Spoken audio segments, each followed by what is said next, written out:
ओम शांति। आज 20 नवंबर 2023 के साकार मधुर महावाक्य हैं।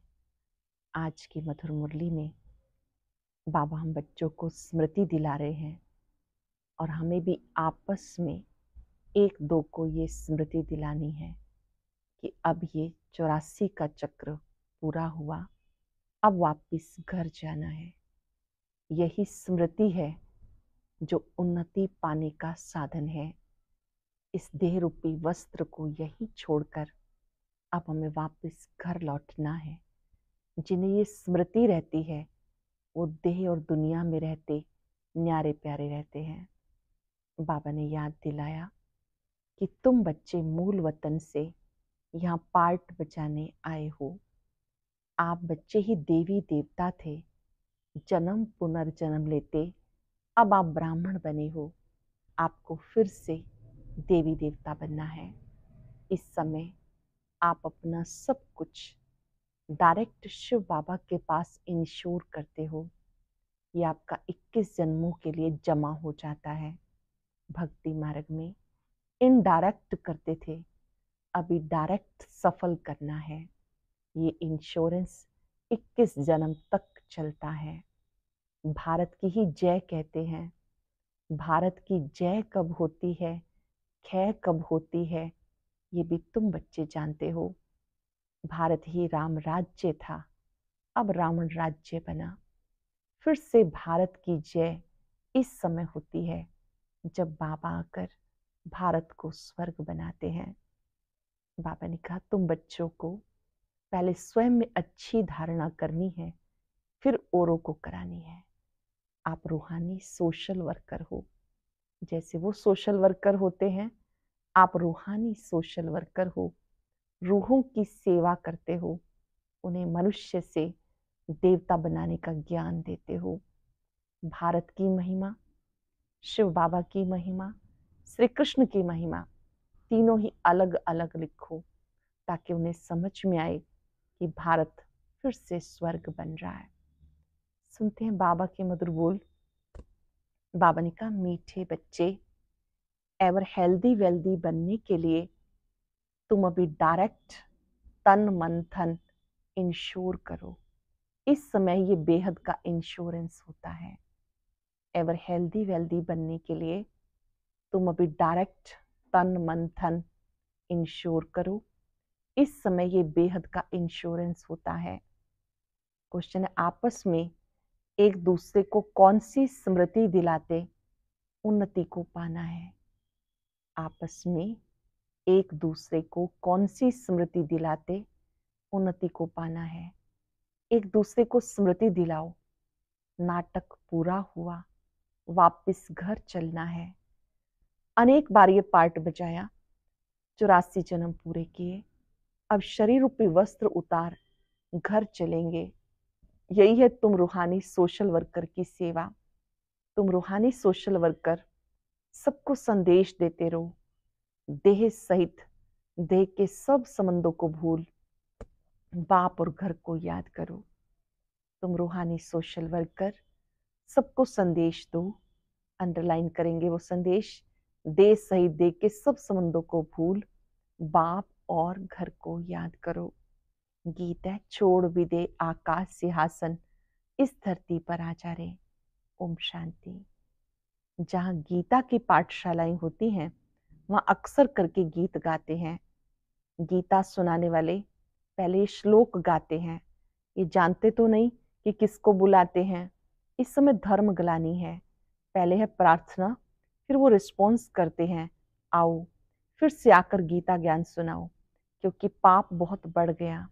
वो फिर रिस्पॉन्स करते हैं कि जबकि भारत के लोग पाप आत्मा दुखी बन जाते हैं, धर्म ग्लानि हो जाती है, मैं तब आता हूँ। स्वरूप बदलना पड़ता, जरूर मनुष्य तन में ही आएंगे। रूप तो सब आत्माएं बदलती हैं, तुम आत्माएं असल में निराकार हो, फिर यहाँ के साकारी बनती हो। हम सब ने भी रूप बदला है। मूल वतन में थे तो ज्योति बिंदु रूप में थे, वहां से आत्मा जगमग करती नीचे आई, देह रूपी वस्त्र को धारण किया, देह रूपी मकान में प्रविष्ट हुई। तो बाबा ने कहा आपने भी निराकारी से साकारी रूप बनाया, मनुष्य कहलाते हो। अभी मनुष्य पाप आत्मा पतित हैं, तो मुझे भी अपना रूप रचना पड़े। जैसे तुम निराकार से साकारी बने हो, मुझे भी बनना पड़े। इस पतित दुनिया में तो श्री कृष्ण आ न सके, वो तो स्वर्ग का मालिक है। समझते हैं श्री कृष्ण ने गीता सुनाई, परंतु श्री कृष्ण तो पति दुनिया में हो ना सके। उनका नाम, रूप, देश, काल, एक्ट सब बिल्कुल अलग है।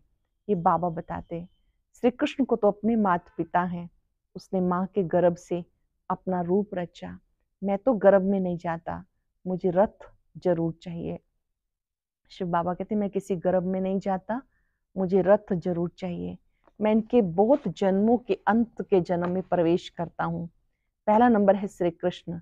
इनके बहुत जन्मों के अंत का जन्म हुआ, 84वां जन्म, तो मैं इसमें आता हूँ। ध्यान से समझेंगे। वही जो सत्युग में श्री कृष्ण थे, जन्म पुनर्जन्म लेते लास्ट में पिता श्री ब्रह्मा कहलाते हैं। उन्हीं के तन में मैं प्रविष्ट होता हूँ। ये अपने जन्मों को नहीं जानते। श्री कृष्ण तो ऐसा नहीं कहते कि मैं अपने जन्मों को नहीं जानता। भगवान कहते जिसमें मैंने प्रवेश किया वो अपने जन्मों को नहीं जानता, मैं जानता हूँ।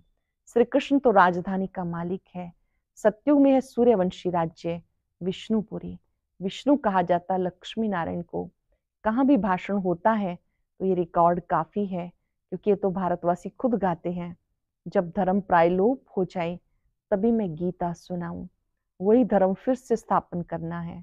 उस धर्म के कोई मनुष्य ही नहीं जो फिर गीता का ज्ञान कहाँ से निकला। बाबा समझाते सत्युग त्रेता में कोई शास्त्र होते नहीं, ये सब है भक्ति की सामग्री। इन द्वारा मेरे साथ कोई नहीं मिल सकता, मुझे तो आना पड़ता है। सबको सदगति देता हूँ, वाया गति। सबको वापस जाना पड़ता, गति में जाकर फिर स्वर्ग में आना है, मुक्ति में जाकर फिर जीवन मुक्ति में आना है। बाबा कहते 1 सेकंड में जीवन मुक्ति मिलती है। बाबा का बनते 1 सेकंड में जीवन मुक्ति निश्चय हुआ, जीवन मुक्ति के अधिकारी बने। गाया हुआ है ग्रस्त व्यवहार में रहते 1 सेकंड में जीवन मुक्ति अर्थात दुख रहित। सन्यासी तो जीवन मुक्त बना ना सके, वो तो जीवन मुक्ति को मानते नहीं। इन सन्यासियों का धर्म सत्युग में होता ही नहीं, सन्यास धर्म बाद में होता। इस्लामी, बुद्धि आदि ये सब सत्युग में नहीं आएंगे। अभी और सब धर्म है, बाकी देवता धर्म है नहीं। वे सब और धर्मों में चले गए, अपने धर्म का पता नहीं। कोई भी अपने को देवता धर्म का मानते नहीं। जय हिंद कहते हैं, भारत की जय। भारत की खै कब होती, हार कब होती है, ये थोड़े कोई जानते हैं। भारत की जय तब होती है जब राजभाग मिलता है, जब पुरानी दुनिया का विनाश होता। खै करता है रावण, जय करते हैं राम। जय भारत कहेंगे, जय हिंद नहीं। अक्षर बदल दिया, गीता के अक्षर अच्छे अच्छे हैं, ऊंचे से ऊंचे है भगवान। कहते मेरा कोई माता पिता नहीं, मुझे अपना रूप आप ही बनाना पड़ता है। श्री बाबा कहते मेरे कोई माता पिता नहीं है, मुझे तो अपना रूप स्वयं बनाना होता है। मतलब मैं स्वयं धरती पर आता हूँ, स्वयंभू हूँ, मैं इनमें प्रवेश करता हूँ। श्री कृष्ण को माता ने जन्म दिया, मैं क्रिएटर हूँ। ड्रामानुसार ये भक्ति मार्ग के लिए सब शास्त्र बने। ये गीता, भागवत आदि सब देवता धर्म पर बनाए हुए हैं। जब बाप ने देवी देवता धर्म की स्थापना की, वह पास्ट हो गया, फिर फ्यूचर होगा। आदि मध्य अंत को पास्ट, प्रेजेंट, फ्यूचर कहते हैं। इसमें आदि मध्य अंत का अर्थ अलग है। जो पास्ट हो गया वो फिर प्रेजेंट होता है। जो पास्ट की कहानी सुनाते वो फ्यूचर में रिपीट होगी। मनुष्य इन बातों को नहीं जानते। जो पास्ट होता उनकी कहानी बाबा प्रेजेंट में सुनाते, फिर फ्यूचर में रिपीट होगी। ये बड़ी समझने की बातें हैं, बड़ी रिफाइन बुद्धि चाहिए। कहाँ भी तुमको बुलाते हैं तो भाषण बच्चों को करना है। सन शोज फादर, बच्चे बताएंगे हमारा फादर कौन। फादर जरूर चाहिए, नहीं तो वर्षा कैसे लेंगे। तुम तो बहुत ऊंचे से ऊंचे हो, परंतु इन बड़े आदमियों को भी मान देना पड़ता। तुम्हें सबको बाप का परिचय देना है। सब गॉड फादर को पुकारते हैं, प्रार्थना करते हैं, ये गॉड फादर आओ, लेकिन वो है कौन। तुम्हें शिव बाबा की भी महिमा करनी है, श्री कृष्ण की भी महिमा करनी है, भारत की भी महिमा करनी है। बाबा की भी महिमा करनी है, श्री कृष्ण की भी करनी है, भारत की भी। भारत शिवालय हेवन था। 5000 वर्ष पहले देवी देवताओं का राज्य था। वो किसने स्थापन किया? जरूर ऊंच ते ऊंच भगवान ने। ऊंच ते ऊंच निराकार परम पिता परमात्मा शिवाय नमः गाया हुआ है। शिव जयंती भारतवासी मनाते, परंतु शिव कब पधारे थे किसी को पता नहीं। जरूर हेवन से पहले संगम पे आया होगा। कहते कल्प कल्प के संगम युगे आता हूँ। हर युग में नहीं, हर 5000 वर्ष के बाद संगम पर आता हूँ, हर युग में नहीं। अगर हर युग कहो तो भी 4 अवतार होने चाहिए। उन्होंने तो कितने अवतार दिखाए। ऊंचे से ऊंचा एक बाप है जो ही हेवन रचते हैं। भारत ही हेवन था, वॉइसलेस था। फिर तुम ये प्रश्न उठा नहीं सकते हो कि बच्चे कैसे पैदा होते हैं। वो तो जो रस्म रिवाज होगी वो चलेगी। तुम क्यों फिक्र करते हो? पहले तुम बाप को तो जानो। वहां आत्मा का ज्ञान रहता। हम आत्मा एक शरीर छोड़ दूसरा लेती है। रोने की तो बात ही नहीं। कभी अकाले मृत्यु नहीं होती, खुशी से शरीर छोड़ देते हैं। तो बाबा ने समझाया मैं कैसे रूप बदल के आता हूँ। श्री कृष्ण के लिए नहीं कहेंगे, वो तो गर्भ से जन्म लेते हैं। ब्रह्मा विष्णु शंकर सूक्ष्म वतनवासी हैं।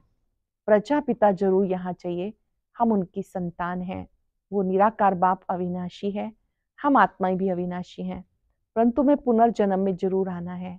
ये ड्रामा बना हुआ है। कहते फिर से आके गीता का ज्ञान सुनाओ।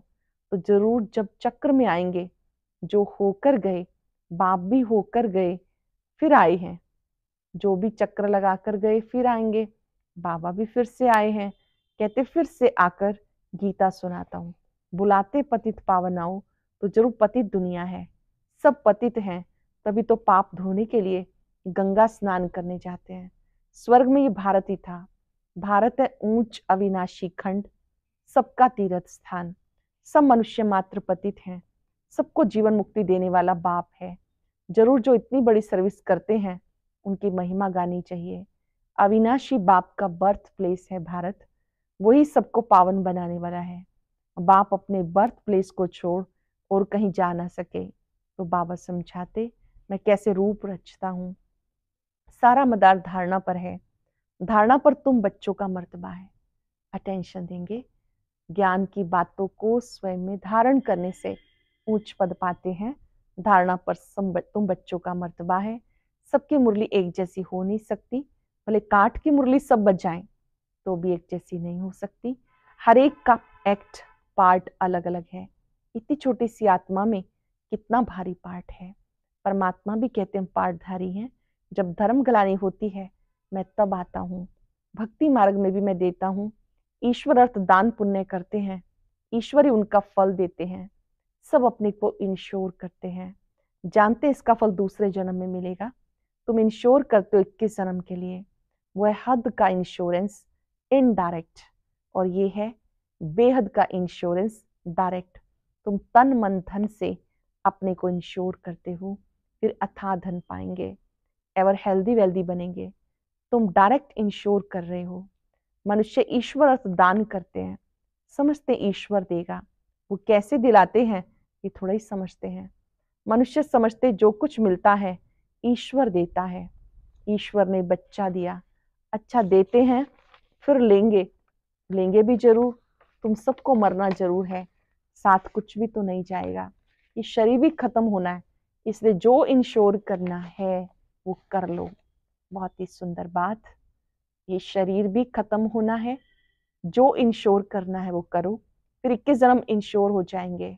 ऐसे नहीं कि इंश्योर कर और सर्विस कुछ भी ना करो, यहाँ ही खाते रहो। सर्विस तो करनी है, हमारा खर्चा भी तो चलता है ना।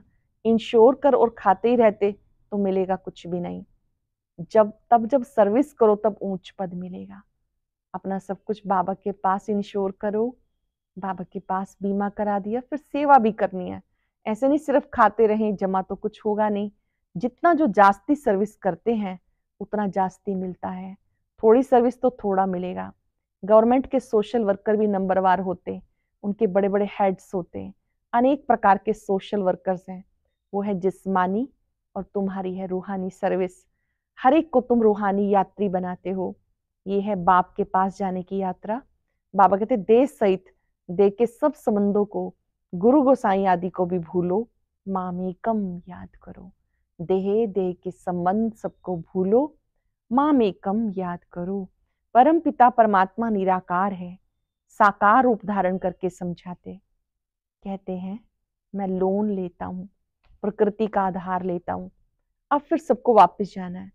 सब धर्म वालों को कहते मौत सामने खड़ा है, यादव कौरव खलास हो जाएंगे, बाकी पांडव फिर आकर राज्य करेंगे। ये गीता एपिसोड रिपीट हो रहा है। पुरानी दुनिया का विनाश होना है। 84 जन्म लेते लेते अब ये ओल्ड हो गया। 84 जन्म पूरे हुए, नाटक पूरा हुआ, अब वापस जाना है।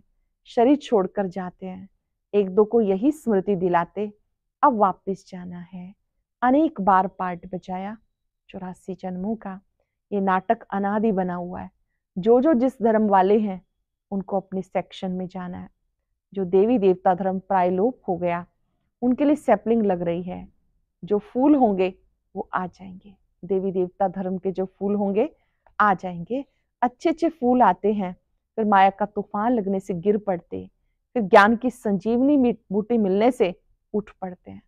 सरल शब्दों में कि कोई मान लो चलते चलते निराश हो जाता है, उमंग उत्साह कम हो जाता है, फिर ज्ञान की संजीवनी बूटी मिलती है, बाबा की कोई मीठी सी बात मिलती है तो संजीवनी बूटी मिलने से उठ पड़ते हैं। बाबा कहते तुम शास्त्र पढ़ते आई, बरोबर इनके गुरु आदि भी थे। बाबा कहते गुरुओं सहित सबकी सदगति करने वाला वो एक है। 1 सेकंड में मुक्ति, जीवन मुक्ति। राजा रानी तो प्रवृत्ति मार्ग हो गया, वाइसलेस प्रवृत्ति मार्ग था, अब संपूर्ण विषयस है। वहां रावण का राज्य होता नहीं, रावण का राज्य आधा कल्प से शुरू होता। भारतवासी ही रावण से हार खाते हैं, बाकी वो सब धर्म वाले अपने अपने समय पर सतो रजो तमो से पास होते हैं। सब धर्म वाले अपने अपने समय पर सतो रजो से पास होते हैं। पहले सुख फिर दुख में आते, मुक्ति के बाद जीवन मुक्ति है ही। इस समय सब तमो प्रधान जड़ जड़ी भूत है। हर एक आत्मा एक शरीर छोड़ दूसरा नया लेती है। बाबा कहते मैं जन्म पुनर्जन्म में नहीं आता, मेरा कोई बाप हो नहीं सकता, और सबको तो बाप है। श्री कृष्ण का भी जन्म माँ के गर्भ से होता। यही ब्रह्मा जब राज्य लेंगे तब गर्भ में जन्म लेंगे। इनको ही ओल्ड से न्यू बनना है, यही ओल्ड फिर न्यू बनते हैं। 84 जन्मों का ओल्ड है। मुश्किल कोई कोई यथार्थ बुद्धि में बैठता और नशा चढ़ता है। मुश्किल कोई कोई है जिनकी बुद्धि में बातें बैठती हैं और नशा चढ़ता है। ये कस्तूरी नॉलेज है, खुशबूदार। ये नॉलेज बहुत खुशबूदार है, दिव्य गुणों की सुगंध फैलाने वाली है। अच्छा मीठे मीठे सिक्के लदे बच्चों प्रति माता पिता बाप दादा का याद प्यार गुड मॉर्निंग। रूहानी बाप के रूहानी बच्चों को नमस्ते, रूहानी बच्चों के रूहानी बाप दादा को याद प्यार नमस्ते गुड मॉर्निंग। शुक्रिया बाबा, शुक्रिया। धारणा के लिए सार। पहली पॉइंट है रूहानी सोशल वर्कर बन सबको रूहानी यात्रा सिखानी है। रूहानी सोशल वर्कर बन सबको रूहानी यात्रा सिखानी है।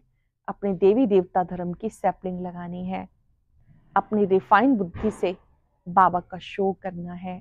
पहले स्वयं में धारणा कर फिर दूसरों को सुनाना है। वरदान है वाचा के साथ मनसा द्वारा शक्तिशाली सेवा करने वाले सहज सफलता मूर्त भव। वाचा के साथ मनसा द्वारा शक्तिशाली सेवा करने वाले सहज सफलता मूर्त भव। जैसे वाचा की सेवा में सदा बिजी रहने के अनुभवी हो गए हो, ऐसे हर समय वाणी के साथ साथ मनसा सेवा स्वतः होनी चाहिए। मनसा सेवा अर्थात हर समय हर आत्मा के प्रति शुभ भावना, शुभकामना के शुभ वाइब्रेशन अपने को और दूसरों को अनुभव हो। मन से हर समय सर्व आत्माओं के प्रति दुआएं निकलती रहें। मन से हर समय सबके प्रति दुआएं निकलती रहें। तो मनसा सेवा करने से वाणी की एनर्जी जमा होगी और ये मनसा की शक्तिशाली सेवा सहज सफलता मूर्त बना देगी। जैसे वाचा की सेवा में सदा बिजी रहने के अनुभवी हो गए हो, ऐसे हर समय वाणी के साथ साथ मनसा सेवा स्वतः ही होनी चाहिए। मनसा सेवा अर्थात हर समय हर आत्मा के प्रति शुभ भावना, शुभकामना के शुभ वाइब्रेशन अपने को और दूसरों को अनुभव हो। मन से हर समय सर्व आत्माओं के प्रति दुआएं निकलती रहें। तो मनसा सेवा करने से वाणी की एनर्जी जमा होगी और ये मनसा की शक्तिशाली सेवा सहज सफलता मूर्त बना देगी। स्लोगन है, अपनी हर चलन से बाबा का नाम बाला करने वाले ही सच्चे सच्चे खुदाई खिदमतगार हैं। अपनी चलन से बाबा का नाम बाला करने वाले ही सच्चे सच्चे खुदाई खिदमतगार हैं। आज हम सब याद रखेंगे, मैं सफलता मूर्त आत्मा हूं। वाचा सेवा के साथ साथ मनसा सेवा साथ साथ करेंगे। अपने मस्तक में सफलता का तिलक देखेंगे। स्वयं भगवान ने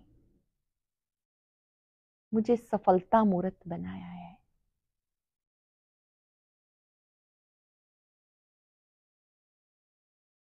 मुझे मनसा सेवा, वाचा सेवा साथ साथ करनी है।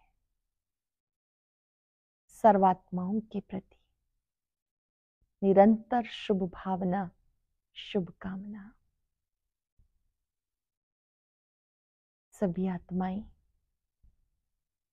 प्रभु प्रिय आत्माएं हैं। इन सब का कल्याण, इन सब का मिलन सर्वशक्तिवान से हो। शुभ भावनाएं दूर दूर तक फैलती है। मैं सफलता मूर्त आत्मा हूं। और अब सुनते हैं आज का अव्यक्त ज्ञान मोती।